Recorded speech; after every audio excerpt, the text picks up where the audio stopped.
All Souls Unitarian Universalist Church, building community, inspiring growth, creating change. Here in the heart of Kansas City, we come together to create this hour of shared reflection so that we might be renewed in courage for these times and inspired to lives of greater dignity, higher purpose, deeper generosity, and more effective action. If you are new to Unitarian Universalism or to our congregation, we want to get to know you and share part of your journey. If this place is already your spiritual home, welcome once more. We need one another, and it is good to be together again. Because we care for one another's safety, our congregation is gathering online during this long season of coronavirus pandemic. Nevertheless, through the gifts of technology, we continue to celebrate community and connections as we lean into the values of justice, compassion, and reason. Together, we learn the love that has the power to overcome both loneliness in the heart and oppression in the world.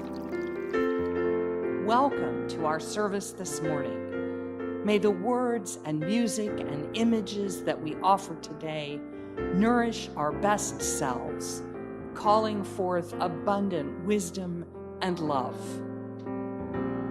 Arise, O souls, all arise.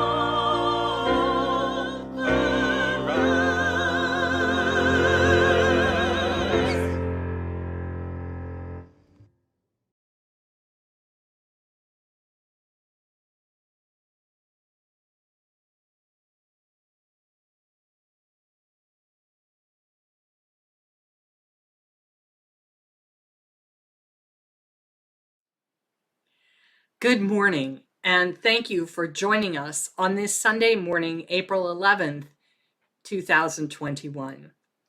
I'm Reverend Kendall Gibbons, Senior Minister of the All Souls Unitarian Universalist Church here in Kansas City. This morning, I am delighted to welcome to our pulpit the Reverend Shawna Foster, who served as a student intern minister in our congregation in 2012 and 13. Her calling has led her in interesting directions since then, and I look forward to hearing more about her recent work. Welcome back, Shauna. It is good to have you with us today.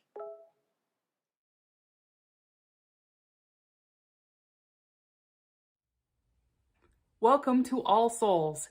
My name is Reverend Shawna Foster, and I am so grateful to be with you today. Some of you may remember me as an intern with Reverend Kendall Gibbons in the first year that she came to your congregation, and I hope you all are flourishing and doing well as I fondly remember my time of being your intern minister. I'm so glad to be leading worship services with you today. And for our gathering words, I want to share with you one of my favorite spiritual sources, Baba Yaga. You probably remember Baba Yaga is a Russian witch, and well, she's back and she has advice books called Ask Baba Yaga, and I'm going to read one of her advice for what to do during troubling and tough times. What happens now has always been all teeming things in survival, new forms arising, some deadly to others, and humans, as always, falling through holes they made or never mended. But Earth is not failing. Earth is pushing out flower heads and cells. There's enough rock to absorb your fear and release it like heat. Do what I do. Each morning I wash my feet, make tea, crack eggs, and visit my bee friends. Forage for leeks and spicy radishes. I read plants and listen for wolves. Gather yourself into a big bundle, even as your legs kick out from the sides like a bloody fowl's fear slithers from the cloth. Let the bundle be the baby you sing to and feed. Let the bundle be the baby you sing to and feed. Then gather the others and mend the gaps. And that's what we're doing here today. We are gathering together and mending the gaps in holy community. If you're ready to light your chalice, I hope you have yours handy and nearby with a flame. This is my chalice. I know I'm a Unitarian, Unitarian Universalist, but I have 3 candles, Mother, Maiden, and Crone, because I just like to have a really big fire. So I hope you have a chalice that is nearby you, is meaningful to you, and you're ready to light with me and everyone else in holy community. As you light the chalice, please put where you are lighting your chalice from. And I have some more words from Baba Yaga, she has 2 books, to talk about how we can have our fire and our flame. Mortals first made fire out of need. It was a dangerous animal. They knew not to get too close, and yet they gathered around it, ate from it. Everyone must be afraid of that which burns and ruins. Yet life without fire is dark and comfortless. The food one eats cold. Everyone needs your fire. As you tend to it day and night, you will become a master of your flame. So please join me in lighting our chalice and post in the chat where you are lighting your chalice from. I myself am lighting my chalice from Denver, Colorado on Ute, Blackfeet, and Arapaho lands.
Now let's join together in speaking once again our covenant promises to this community.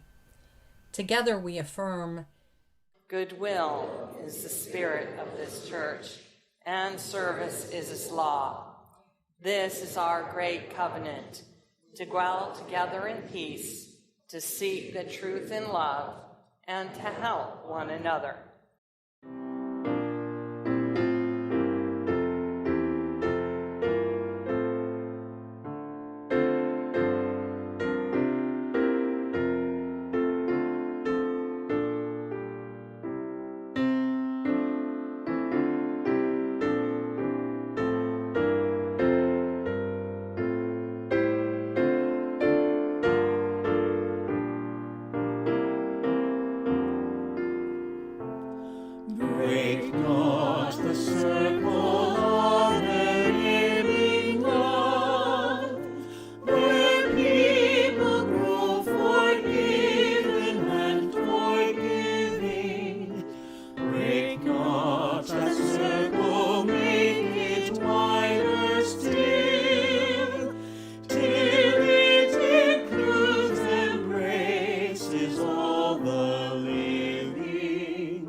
We invite you now to join us in this antiphonal reading of words from the poet Walt Whitman. The sum of all known reverence I add up in you, whoever you are. The president is there in the White House for you. It is not you who are here for him. The secretaries act in their bureaus for you, not you here for them. The Congress convenes every 12th month for you. Laws, courts, the forming of states, the charters of cities, the going and coming of commerce and mails are all for you. All architecture is what you do to it when you look upon it. All music is what awakes from you when you are reminded by the instruments. We consider Bibles and religions divine. I do not say they are not divine. I say they have all grown out of you and may grow out of you still. It is not they who give the life. It is you who give the life. Will you seek afar off?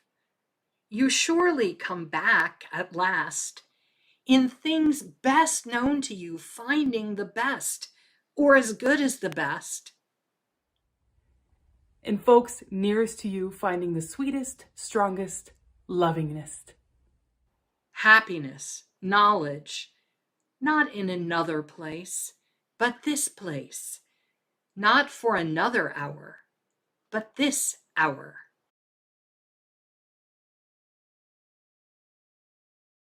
I'm David Robinson. I've been a member of this congregation since 1998, and this is my third year serving as a member of your Board of Trustees. As the Assistant Treasurer, I am thankful that we and our staff kept our budget stable during the past year and will enter into our new fiscal year much more optimistically than anticipated. I have to say that we are doing well because we listen to one another, we work together to identify the challenges of our community and find resolutions. One of the greatest challenges during the past year has been holding on to that sense of community without having our accustomed opportunities to be physically present with one another. And yet, we found ways to stay connected. As always, I'm thankful for the community of this congregation and the generosity of our members. Let's continue to keep ourselves fiscally strong that we may always have the resources we need to address our challenges. I am looking forward to seeing all of you again soon and to meeting those of you who have joined our congregation during the past year. The offering will now be given and gratefully received. Thank you very much.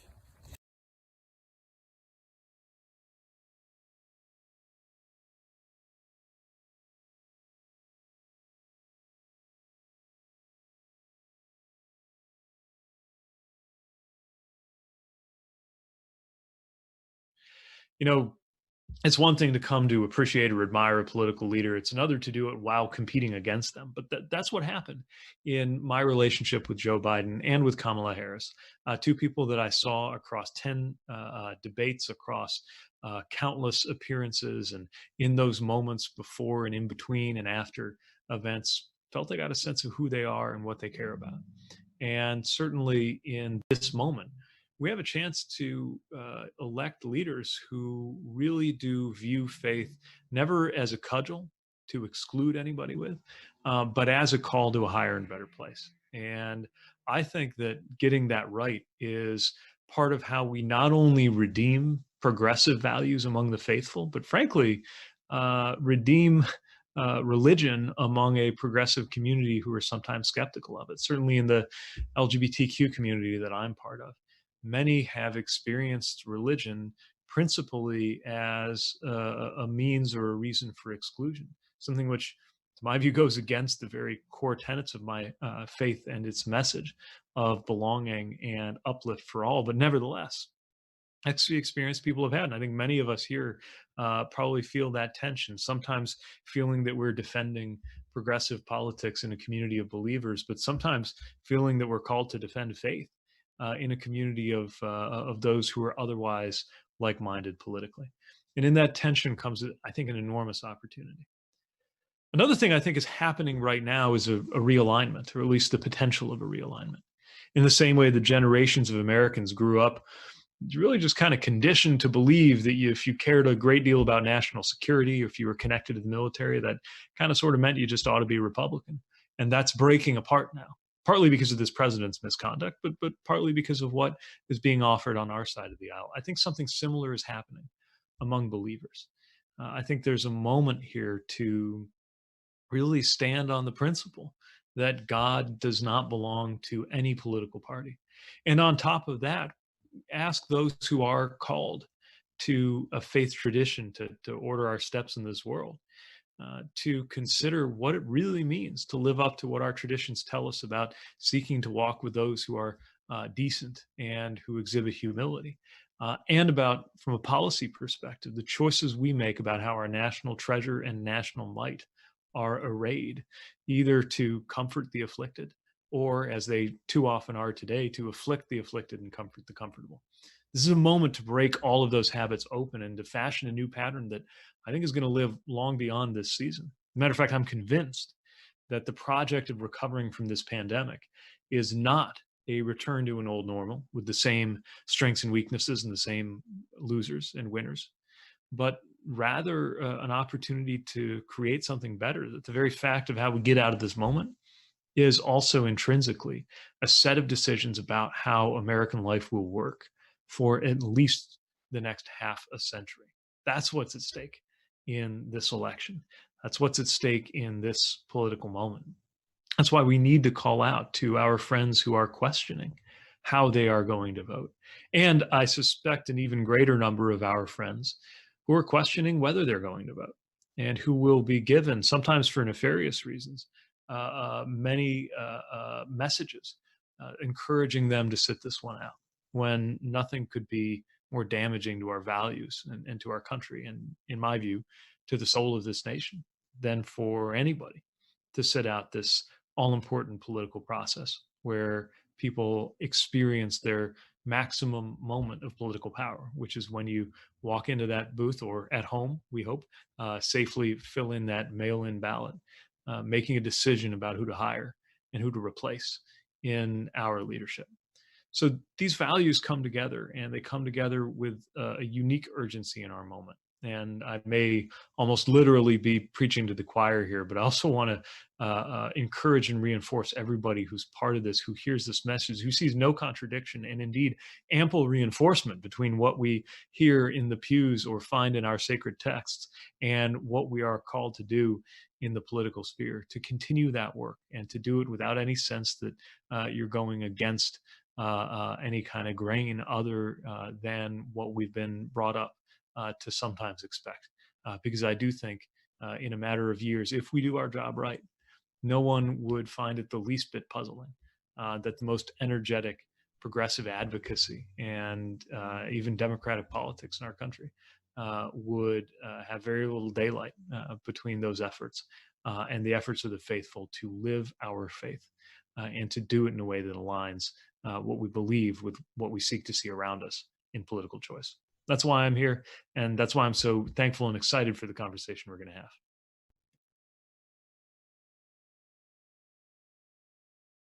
Let's say together the words of dedication for our offering. We dedicate our offerings and our actions to the mission at the heart of this congregation, to build a respectful, caring community, to inspire personal and spiritual growth, and to create change toward a just and compassionate society.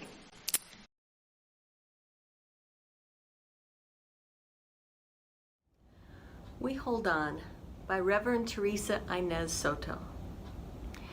There is a moment before dawn when the night is firmly in charge of the sky. There is no arguing with the opacity that it holds, both a fertile imagination and a cover for destruction. Just hold on. There is a moment when the dream we share is newly born, wet and wriggling in our hands. Sometimes it's true that salvific futures look vulnerable and small before us. We remain unsure. Just hold on. Anything good was small at first. You know, Dr. King said, "I have a dream." It definitely was not the "I have a reality" speech. It was real in a different way that could be felt, that could be shared. They held on. That dreaming speech happened in August 1963, and you know what came before was April, a letter from a Birmingham jail. One moment did inform the other, but the future being built could not be known with certitude. They held on.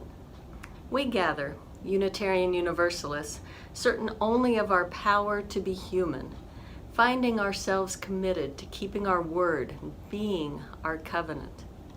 And when we fail to keep our promises, we don't throw them away, labeled as impossible. We take up our courage and we begin again.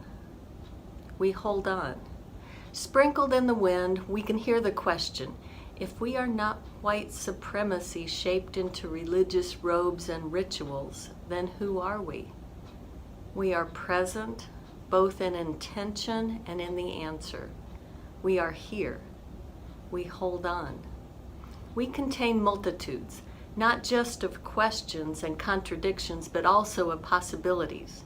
We continue to labor for the creation of community in which all of us, not just each, but every part of us is welcome in our home of faith.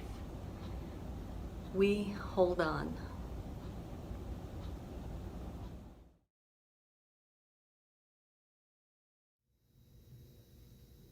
Our Various Faiths by Reverend Kendall Gibbons. Out of a community of diverse heritage and belief, we come together to share our hope and to create good in the world. The prophets of all traditions and times have taught that we are called to mercy, generosity, and mutual care, and that to be great is to serve. We know that there can be no enduring happiness for humanity so long as suffering and want go unrelieved. Until all may be sheltered, none of us is truly at home.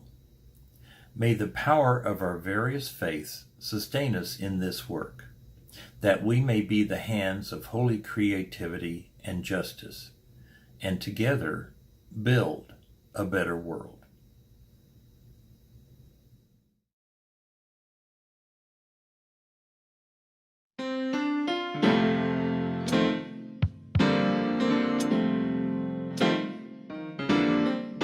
I'm so glad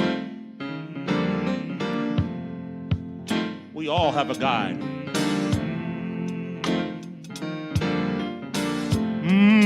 And that guide is love. Look over and tell somebody near you, that guide is love. Yeah.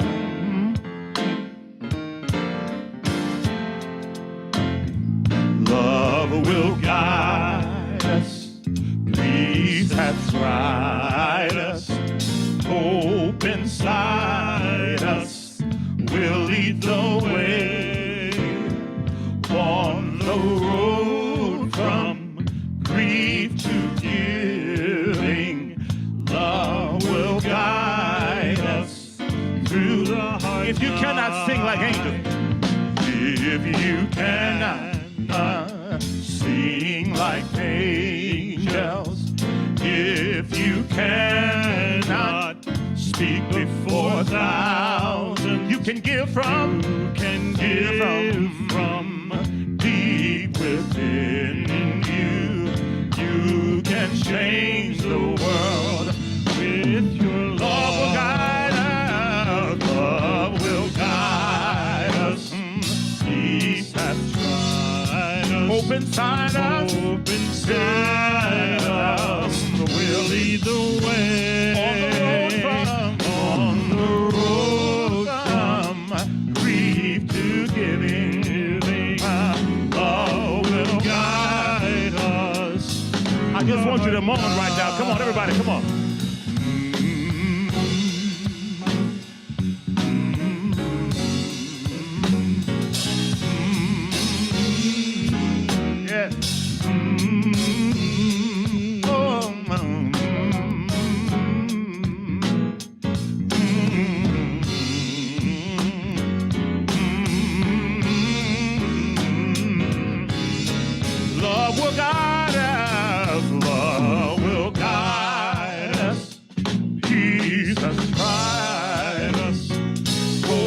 Inside us, we'll lead the way.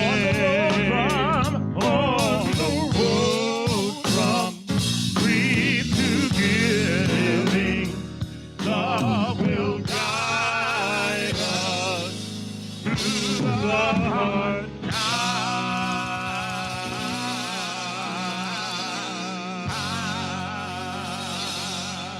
Yeah.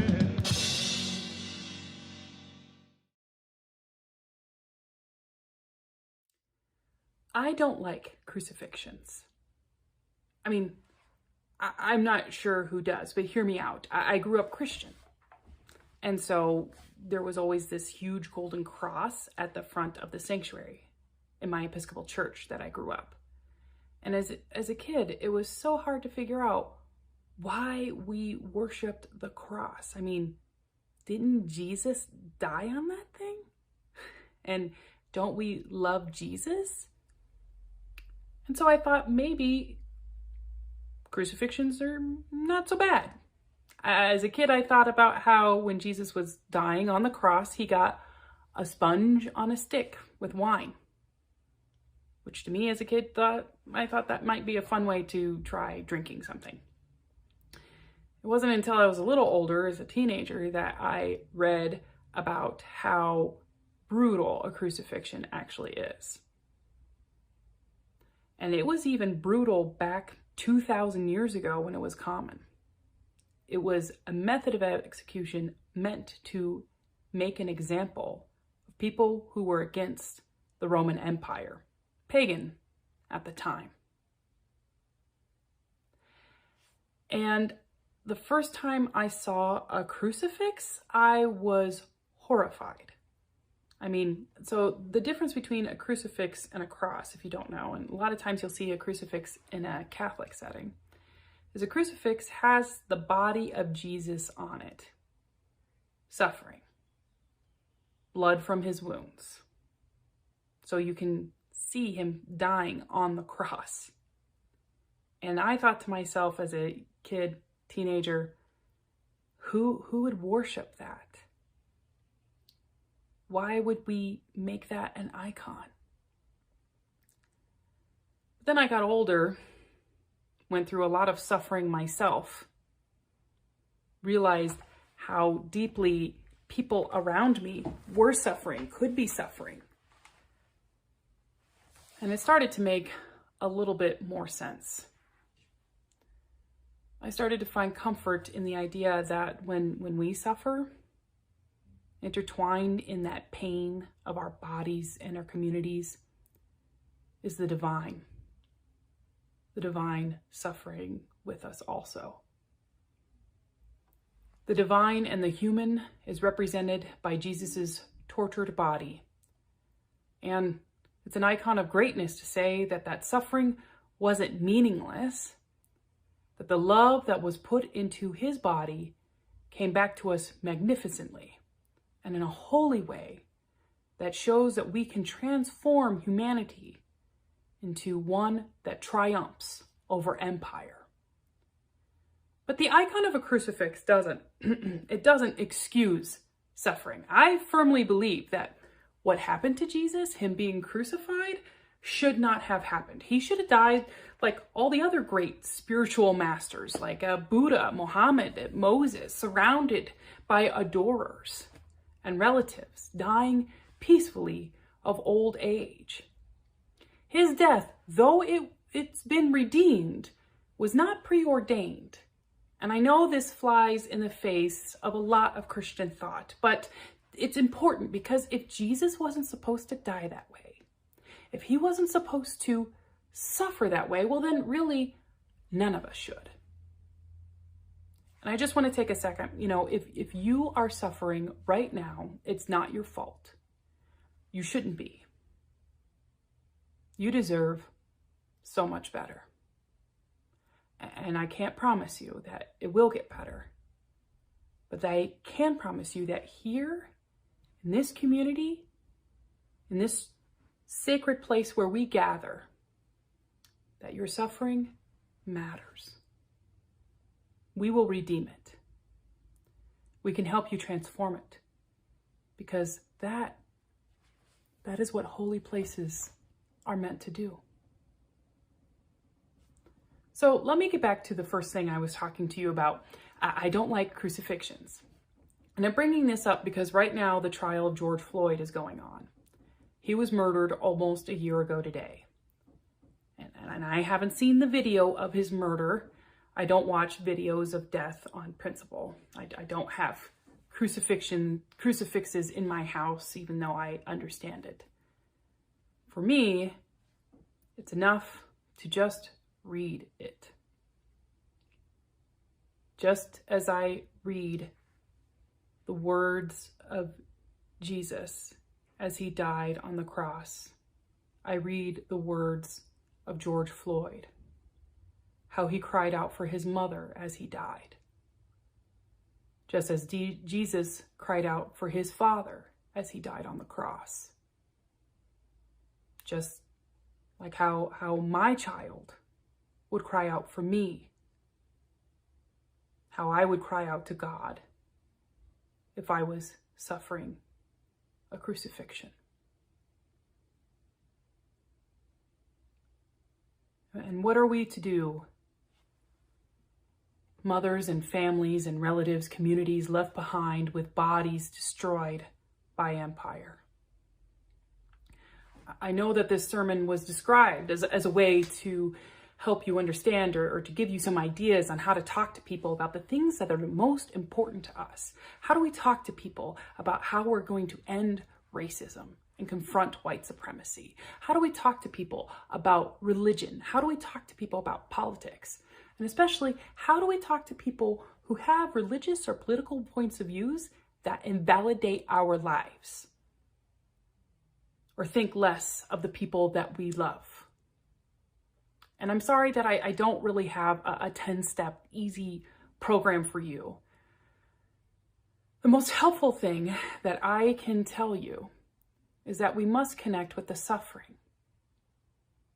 And we must talk about it. And then we have to act as a collective to truly bring healing.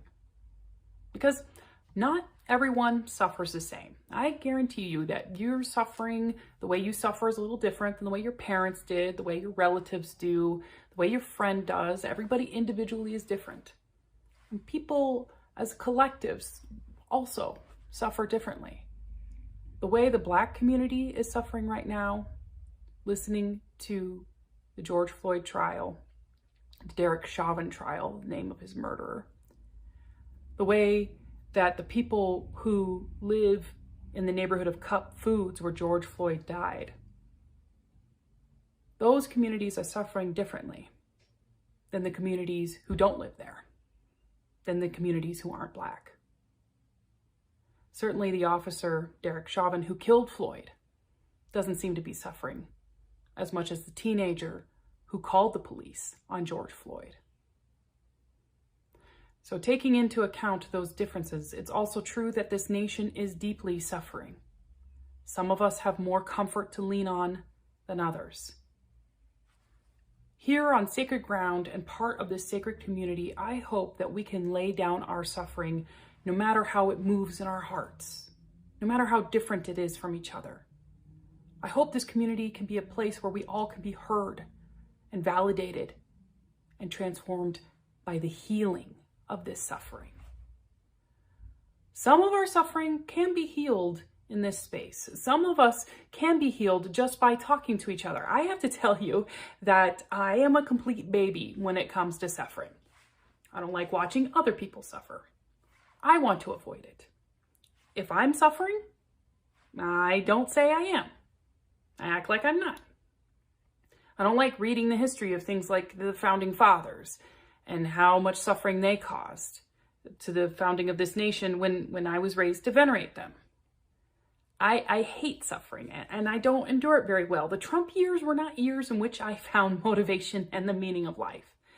I mostly had lots of stomach problems when I would read about the horrors that he inflicted on families at the border, or every time he idly wanted to start a war with Iran. The overt racism and the dog whistling did not bring a clarity of purpose to my life, just anger and helplessness. That, coupled with a pandemic that is just as deadly as the AIDS pandemic, my beloved people, it's a wonder any of us are surviving at all. So think deeply about your connection to suffering and what you can do to be connected with the suffering of others, because this is the healing part of transformation, to know this suffering. Healing does not come easily when we are suffering, because suffering in itself did not transform me. I was not transformed by suffering, but by you. By being in community with people like you. By laying down my suffering and hearing yours. By giving each other the sponges on the stick as we can.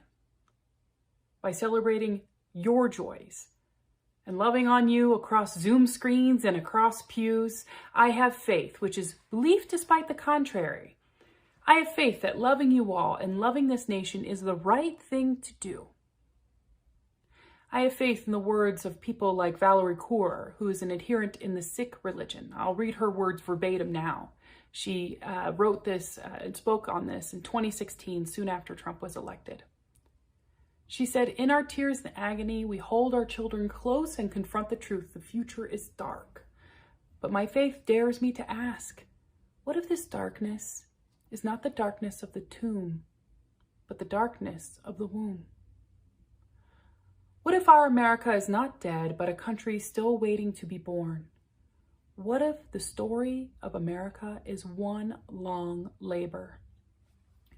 What if all the mothers who came before us, who survived genocide and occupation, slavery and Jim Crow, racism and xenophobia and Islamophobia, political oppression and sexual assault, are standing behind us right now, whispering in our ear, 'You are brave'?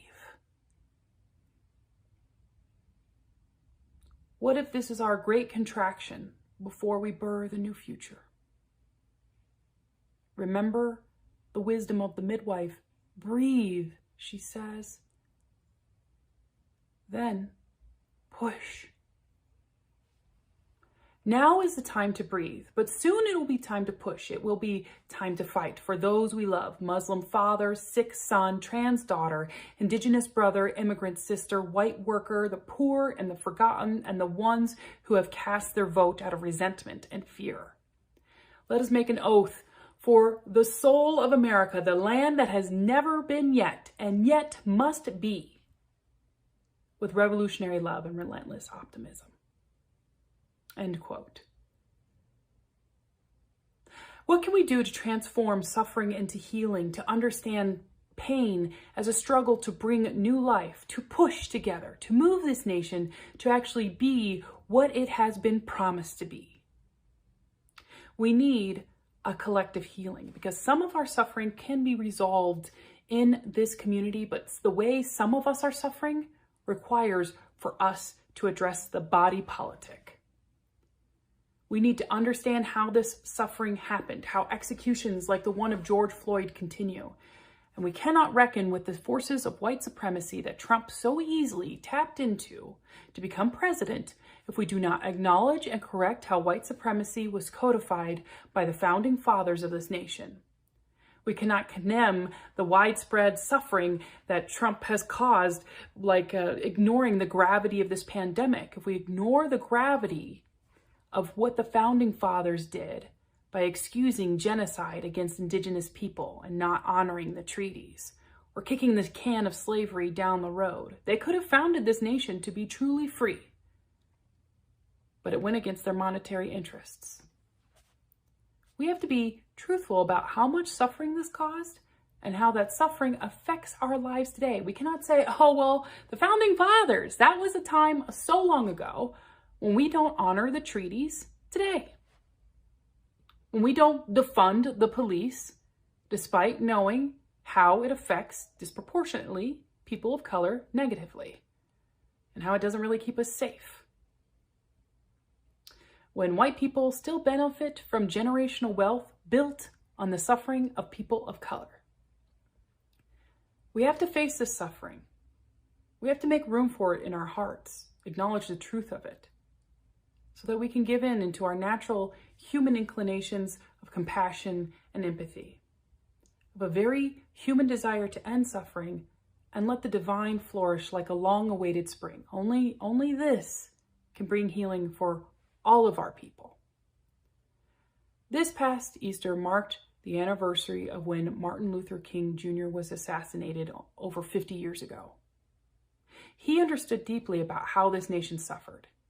He was so able to weave together the promise and yet delivered of this nation and yet speak truth to what it is, of how his community deeply suffered and how people who participate in oppression, people like the white supremacist spitting on school children of his day, or the quiet white moderate, how those people are also suffering by being complicit in a system of oppression. His inspiring ideas, many of which we now take for granted, you must remember, were not popular during his time. His ideas were about as popular as the idea to defund the police is today. Something to consider if you want to be on the right side of history. Now, after he died, religion and politics experienced a backlash from left to right. Instead of centering the suffering of the disinherited and dispossessed in this nation, the religious rhetoric centered the suffering of people who don't exist, like the unborn. Or the suffering of the family is defined as marriage between a man and a woman and 2.5 children. A few decades ago, we had the fury of the culture wars, a resurgence of religion and empire reminiscent of the slaveholder religion that was popular in this country before the Civil War. An open collaboration between the church and state to create moralisms for political gain. Since King made such advances for human progress, talking about it at the most profound, deep spiritual level, well, this religious backlash was in order. And this religious war was so effective and persuasive that my generation grew up with the idea that to be religious meant to be anti-choice. That to be religious was to believe in marriage between a man and a woman. And maybe a few of us are here because we're seeking a religion not only that rejects racism, which many religions did during the civil rights era, but a religion that honors a person's right to choose to have an abortion. A religion that affirmed a queer person's right to love who they wanted to love. A feminist, liberation-oriented religion that said that all bodies are sacred and that love is holy, no matter the gender expression of the people involved. A religion that could tie those beliefs directly to the body politic and advocate for those to transform our nation. And I'm glad you found this space if you weren't lucky enough to be born into it and have these beliefs and morals from the start. But back to the religious right, they were waging these culture wars on false suffering of people who don't exist. And they lost in some sense. Abortion is still accessible, as healthcare and same-sex marriage is the law of the land. Yet they're still fighting it, and they won the religious ideology war. They still define what most people think of as religious in this nation. And now less than half the United States population say that they attend any sort of religious organization at all. This means there's lots of people who say they're Catholic, they're not going to Mass. And lest you think this is some other religion's problem, the same can be said for Unitarian Universalism, where we have is 3 times as many people who say they're Unitarian Universalists as who come to our spiritual communities. People who are suffering because they need an abortion or because they were told they were wrong for who they love, they need us. They need a religious home to turn to. They need to know that we exist. We're a part of that support. And we have to return to the body politic and be clear about who we are and how our religion informs our political choices. You are needed right now, right where you are. For example, do you know why there are so many anti-transgender bills being introduced right now? Make no mistake, it's a classic play from the playbook of conservative and religious right to distract the average person by stoking fears against trans people while also propelling the largest wave of voting restrictions since Jim Crow. We saw how they did this in North Carolina. After Barack Obama won the state in 2008, a wave of anti-transgender bills and voter suppression bills were introduced at the same time. We must respond to this fully as a moral people and as a people of faith that fully believe in the lives and bodies of transgender people and children as divine. This truth has to be in every op-ed, in every call to a senator's office, and in every backyard or Zoom conversation that you're having with your family and friends. We have to rise up and present ourselves for the full political and spiritual religious beings that we are. This is what we should be doing in times of deep suffering, to fully acknowledge who we are in all areas of life, religiously and politically. No more living in the closet about who we are and what we believe. No more, don't turn away from the most deeply meaningful experience of your life. Instead, you need to talk about it. There's a reason why we need to advocate for good politics, like defunding the police, so that we can enact the end of empire and its crucifixions. We must govern based on these values, because the way some of us are suffering, we need a collective body politic to address it. We cannot stop Black suffering until we defund the police. We must not give up the power of transformation of the body politic that King exemplified and the social gospel movements before him exalted. That holy, magnificent love that radiates out and triumphs over empire. Because a lot of people are looking for us. They're looking for the religious left to return to the idea of transformation, to say that human progress is a divine truth. This is why Pete Buttigieg, he's the current transportation secretary, I worked for him as the National Faith Engagement Director on his presidential campaign, has the power that he does in religious spaces. He's one of the best communicators of our time when it comes to politics and religion. And he's so good because he also represents how you can be completely gay and completely religious. Another fantastic politician who embodies this is Reverend Senator Raphael Warnock in Georgia. He ran on his morals as a pro-choice pastor, and he won in Georgia. That's right, a pro-choice Black pastor in Georgia won his Senate race because he knows how pregnant people suffer when they have to carry a fetus to term. He is connected with the suffering of his people to make the right moral choices. These political figures are showing us how we can be completely political and religious, how utterly ridiculous the culture wars are on both secular and religious grounds. They have done it before, the religious right, gaining power by instilling fear about abortion and gay people, and now it is being done through an attempt to suppress voting by suppressing the truth of transgender people. We are the ones to get the right messages out there, to be public about the suffering that denying transgender people their health will cause. To talk about the suffering of denying people of their right to vote will cause. We are the ones to speak about the great healing that this nation can bring. We can get this right. So I'm telling you, as mothers and communities who long to see the end of crucifixions, we must embrace the body politic to heal our people. We must do more than offering a sponge on a stick in private spaces in this congregation. We must boldly go out and proclaim the truth of our religion and be part of a great healing that this nation so desperately needs.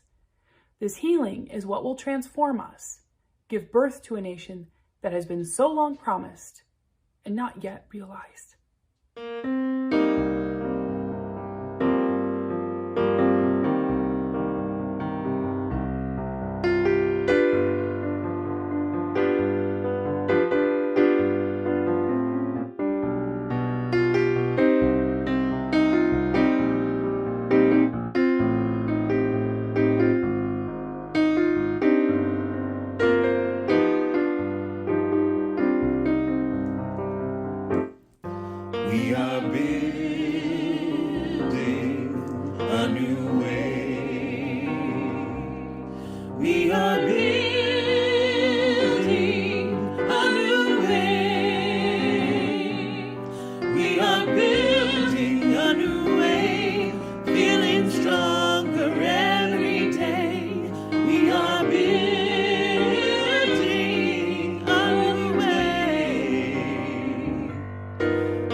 and freedom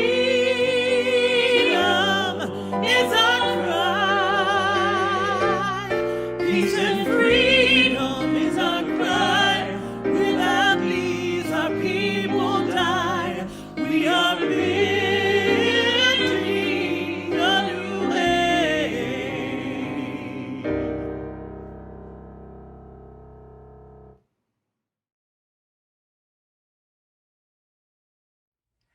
And now, my dear friends and beloved community, our services are coming to a close.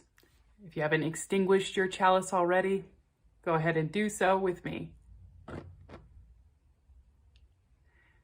And before you leave, I want to give you one more sampling of Baba Yaga's words of wisdom about how to keep going and how to keep the earth alive with yourself. I have watched Earth turn over many times, green and red and black and gold. No species, no world state, or web life stays. You worry that nothing of yours will live past in the changing, but witness yourself in the bee and the water, in the becoming and vanishment of both, in what comes next, and you will know better. The changing brings fear and sorrow, but wonder looks in the same field, gathers the two sobbing children in her arms and holds. Wonder, she is the only one who stays.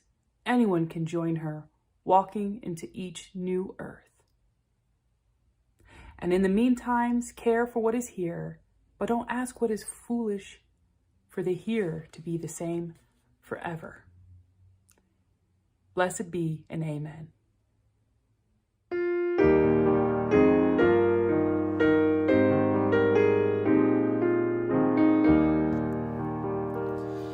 Be ours a religion which like sunshine goes everywhere. Its temple of space, its shrine the good heart, its creed all truth, its ritual words of love.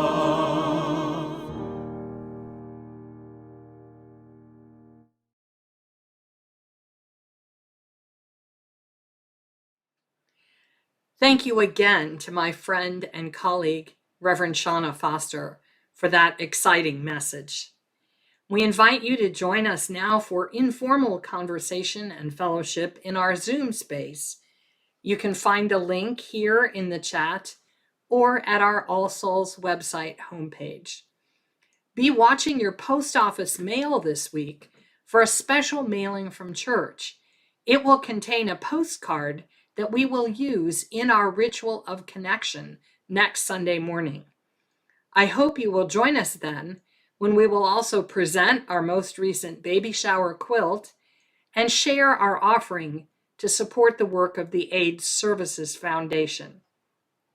Until then, please, everyone, get your vaccine when you can, take care, stay safe, and be well this week.